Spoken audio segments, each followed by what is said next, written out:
Hello friends, good evening. ఈరోజు మేము పద్మనాభ స్వామి టెంపుల్కి వెళ్తున్నాము. ఈవినింగ్ 4:30 అయింది. నేను మా హస్బెండ్ బయలుదేరాము. నాకు కొత్త కొత్త ప్లేసెస్ చూడడం కానీ ఏమైనా ఫోటోషూట్స్కి అక్కడ ప్లేసెస్ ఉన్నాయేమో చెక్ చేసుకోవడానికి కోసం కూడా వెళ్తున్నాను. అలాగే ప్లేస్ ఎలా ఉందో ఏంటో మీకు షేర్ చేస్తాను. వెళ్ళే ముందు కాస్త చిల్ అవ్వడానికి కాఫీ షాప్కి వచ్చాము. ఇక్కడ కాస్త కాఫీ తాగేసి అప్పుడు బయలుదేరుతాము.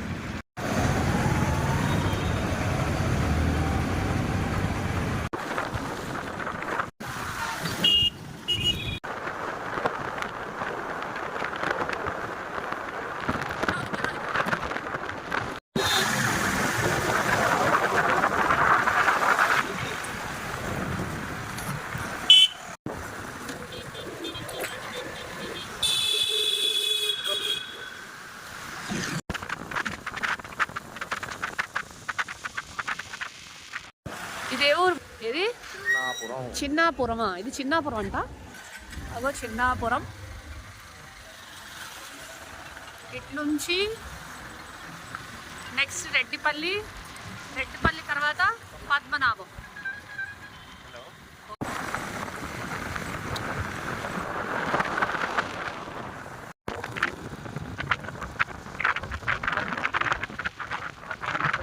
మమ్మల్ని తీసుకోవడానికి వచ్చారు వీళ్ళు. హాయ్ చెప్పు.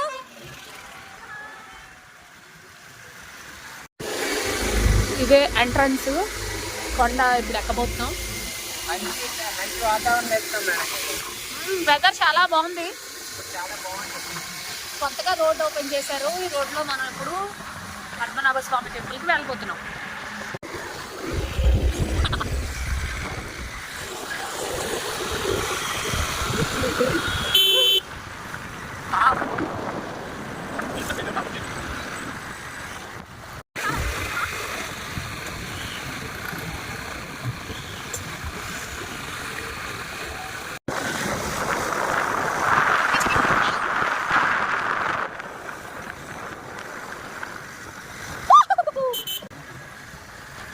వావ్, భలే ఉంది.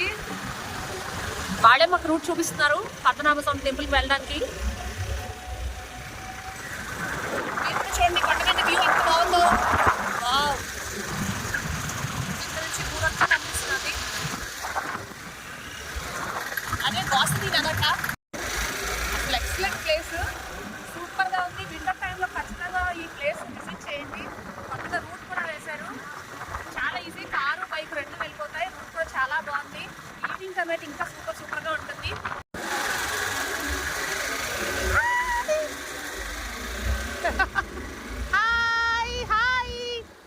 నీట్గా ఉంది. కొండ ఎత్తుగా వచ్చేసాం కదా. ఈవినింగ్ టైం చల్లగా ఉంది. చెవులు కూడా పట్టేస్తున్నాయి నాకు అప్పుడే.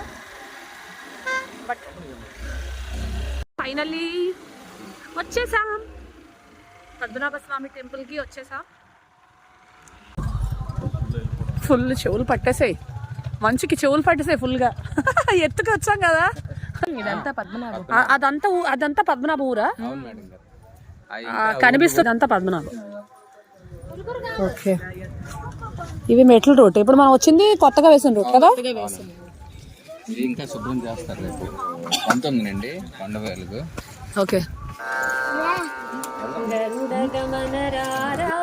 నను నీ కరుణ నేలు కోరా, గరుడ గమన రారా, నను నీ కరుణ నేలు కోరా.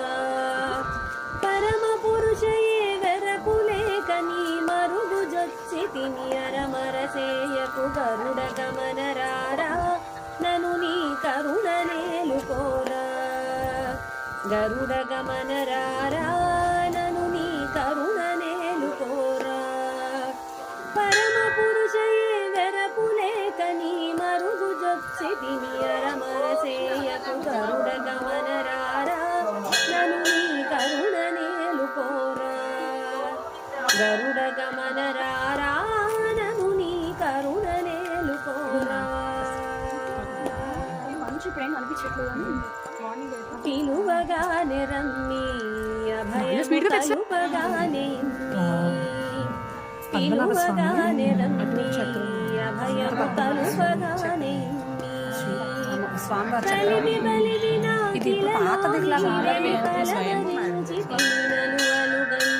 గరుడ గమనరారా నను నీ కరుణను కోరా గరుడ వాళ్ళు కూడా మా కోసం వచ్చారు రూట్ చూపించడానికి. వీళ్ళందరూ మా డాన్స్ పేరెంట్స్.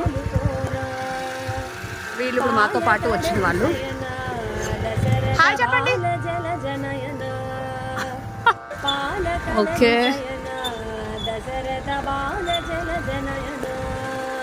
రాత్రి అయిపోయింది. యాక్చువల్లీ వింటర్ సీజన్ కాబట్టి పెద్దగా టైం అయితే ఏం అవ్వలేదు. 6:15 అయింది. బట్ వింటర్ సీజన్ కాబట్టి బాగా చీకటిగా ఉంది. But beautiful experience. ఫుల్ ఘాటీలా ఉంది ఇదంతా. చూడండి అక్కడ నుంచి అంత ఊరు కనిపిస్తుంది.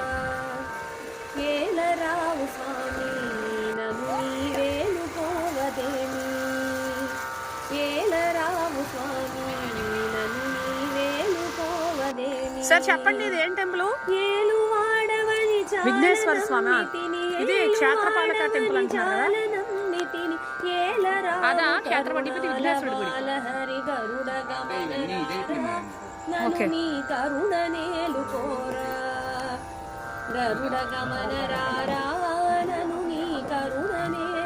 ఇది శివుడు టెంపుల్. ఇంత పంతమేళ భద్రగిరీశవర కృపాల ఇంత పంతమేళ భద్రగిరీశవర కృపాల చింత. పాండవులు ఇక్కడ అరణ్యవాసం నుంచి అజ్ఞాతవాసం చేయడానికి వచ్చేదమ్మా. అది అప్పుడైతే అజ్ఞాతవాసం అనేది విరాట్ మహారాజ్ కొలువు అండి. విరాట్ మహారాజ్ కొలువు అంటే అది ఎస్కోట శృంగవరపు కోట అంటారు.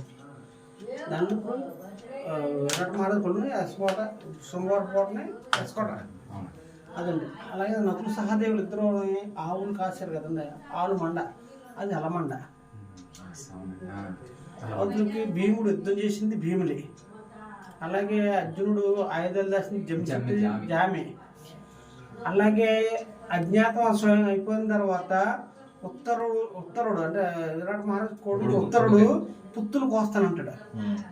ఆ పుత్తులకు నూరు పుట్టినూరు అంటే ఈ ఏరియాలో ఈ యొక్క పేర్లతో నామకరణం ఉన్నాయండి. అదొకటి. తర్వాత ఇది దండకారణ్యం. వాస్తవం ఏంటంటే ఇది దండకారణ్యం. ఈ దండకారణ్యం పాండవులకి శ్రీకృష్ణ వారు ఒక కొండ చూపించి కొండ స్వరమంతవి కొండ మీద విష్ణుమూర్తి తన యొక్క ఆయుధాలు శంకు చక్రం నామం వెత్త అంటే కనబడినట్టుగా పెట్టి అలాగే కొండకి స్వరంగం తవ్వి అలాగే వాసనలు తానం చేసి నా యొక్క ఆజ్ఞే కాదు నాతో పాటు శివుడు ఆజ్ఞ కూడా లేదు ఏం చేయలేవు. శివుడు శివాలయం ప్రతిష్ఠించాడు మనకి పురాణాలు చెప్తున్నాను. అంటే నేను ఈ ఊరు వచ్చి 23 సంవత్సరాలు అయింది. నాకు ఈ ఊరు ఒక పెద్ద ఆయన హిస్టరీ చెప్పారు.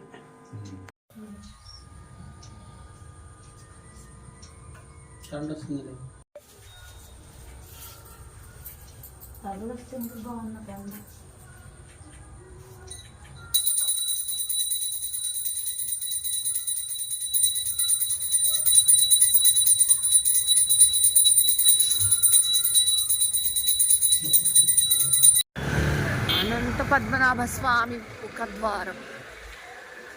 అబ్బాబ్బా నామం ఎంత బాగుందో.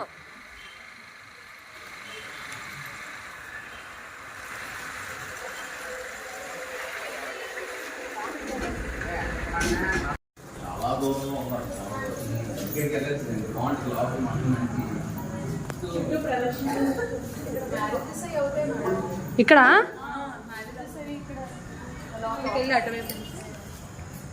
ఇది నేను ఎప్పుడు రాలేదు. అటువైపు బ్యాక్ సైడ్ కొండ పైకి ఎక్కొచ్చు. ఆ పైకి ఎక్కొచ్చు. మనమేనా మొక్కలు రాజ్యం పెన్మత్స్య జగన్నాథరాజు గారి ఆలయం 4. ఇది అప్పుడు చెక్కిందా ఇది? అవునండి ఓల్డ్. చాలా పెద్దది ఉంటదండి. ఇది కూడా పూర్వం టెంపుల్ కదా అయితే? చాలా పూర్వం మేడం. ఎప్పుడుదో కుంతిమాత ప్రతిష్ఠించారంటే ఇంకా కుంతిమాత ప్రతిష్ఠించారా? 5గురికి 5 గుర్తులుగా అలా ప్రతిష్ఠించుకొచ్చారు మేడం. ఇది ఆఖరి టెంపుల్ మేడం. ఏది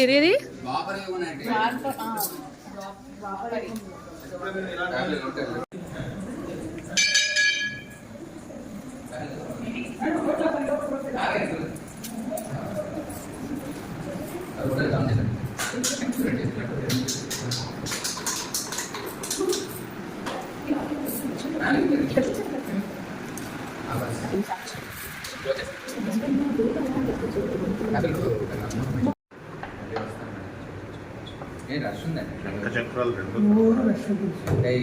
కొండ మీద కానీ ఇక్కడ కానీ రోజు రష్ ఉంటుంది.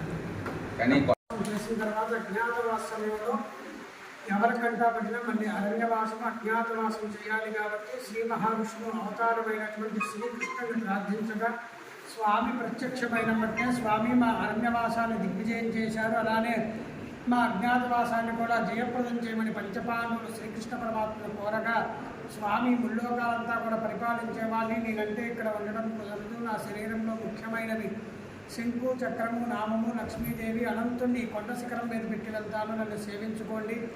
అనంతుడు అనేవాడు నాకు అత్యంత ప్రీతికరమైన వాడు.